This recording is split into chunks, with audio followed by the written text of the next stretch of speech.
Hello बच्चों, let's read the question. The question says which of the following statement is incorrect. तो हमें चार statements given है, हमें उसमें से बताना है इनकरेक्ट स्टेटमेंट कौन सी है. तो चलिए सबसे पहले हम इस क्वेश्चन के लिए की कंसेप्ट देखते हैं और एक एक स्टेटमेंट को रीड करेंगे. तो हमें जो स्टेटमेंट फर्स्ट गिवन है, it is the effect of Heisenberg uncertainty principle is significant only for motion of microscopic objects and is negligible for that of macroscopic. तो हमें गिवन ये स्टेटमेंट कह रही है कि जो हाइजेनबर्ग अनसर्टेनिटी प्रिंसिपल है ये सिग्निफिकेंट होता है सिर्फ माइक्रोस्कोपिक ऑब्जेक्ट के लिए. पहले हम देखते हैं हाइजेनबर्ग अनसर्टेनिटी प्रिंसिपल क्या होता है.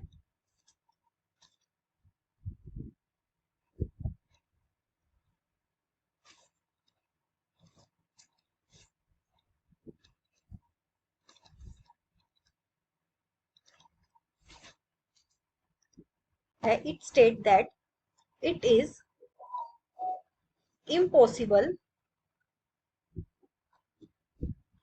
to measure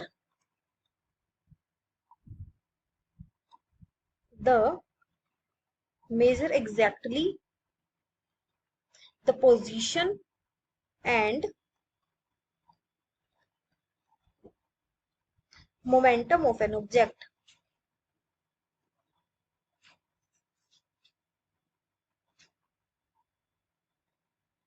किसी भी ऑब्जेक्ट का एक टाइम पे हम पोजीशन और मोमेंटम एग्जैक्टली मेजर नहीं कर सकते. ये प्रिंसिपल अप्लाई होता है सिर्फ माइक्रोस्कोपिक ऑब्जेक्ट के लिए. इसका रीजन क्या है होगा, क्योंकि जब माइक्रोस्कोपिक ऑब्जेक्ट्स पे कोई भी फोटोन स्ट्राइक करता है तो उसकी लोकेशन मतलब कि दोनों चेंज हो जाती है. बट मैक्रोस्कोपिक ऑब्जेक्ट्स के साथ ऐसा नहीं होता, क्योंकि एनर्जी ऑफ जो फोटोन होगी वो इनसफिशियंट होगी कि वो पोजीशन और वेलोसिटी चेंज कर पाए मैक्रोस्कोपिक ऑब्जेक्ट्स की, जैसे कि ball, motor, car etcetera. So this is only significant for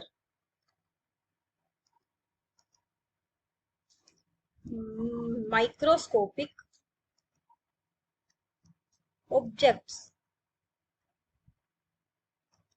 so statement A में भी हमें यही गिवन था, तो स्टेटमेंट ए तो हो गई करेक्ट. नेक्स्ट स्टेटमेंट हमें गिवन है B. In multi electron atom energy of the orbital in the same subshell decreases with increase in the atomic number. तो यहाँ पे हमें गिवन है कि सबशेल की सेम सबशेल के लिए मतलब उसके लिए n+l की वैल्यू अगर सेम होगी तो उसकी एनर्जी किस पे डिपेंड करेगी, z इफेक्टिव पे. z जैसे जैसे एटॉमिक नंबर बढ़ेगा वैसे वैसे z इफेक्टिव भी क्या होगा, बढ़ेगा, और इसकी वजह से एनर्जी क्या होगी, decrease. As atomic number increases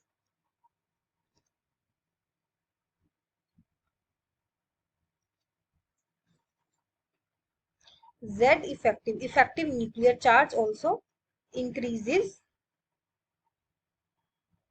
उससे क्या होगा, energy will decrease.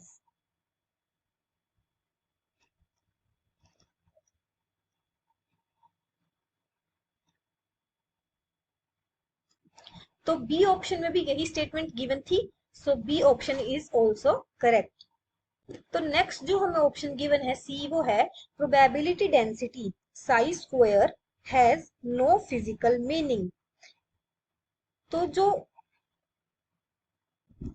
Quantum chemistry में साई होता है, साई को हम कहते हैं वेव फंक्शन.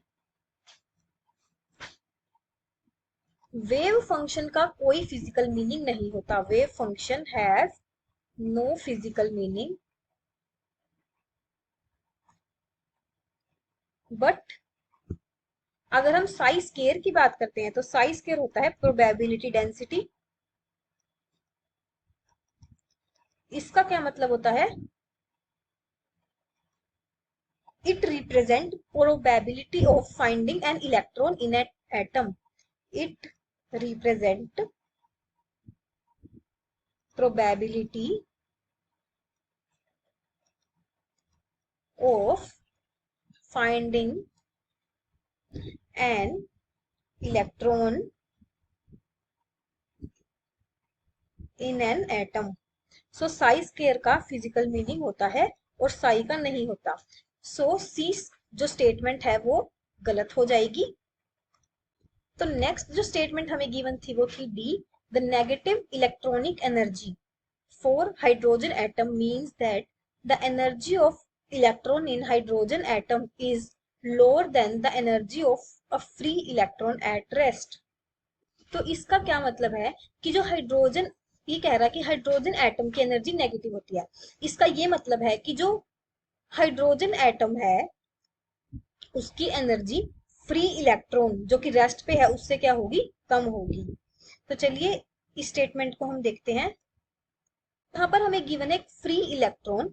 फ्री इलेक्ट्रॉन का मतलब है वो रेस्ट पे है, तो इसका मतलब है कि वो न्यूक्लियस से बहुत ही दूर है और न्यूक्लियस के साथ उसकी अट्रैक्शन बहुत ही नेग्लिजिबल है. तो हम ये लिख सकते हैं a free electron at rest means that it is infinitely far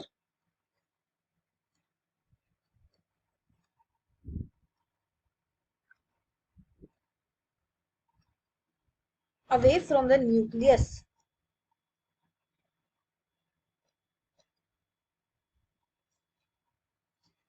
and has negligible attraction with nucleus.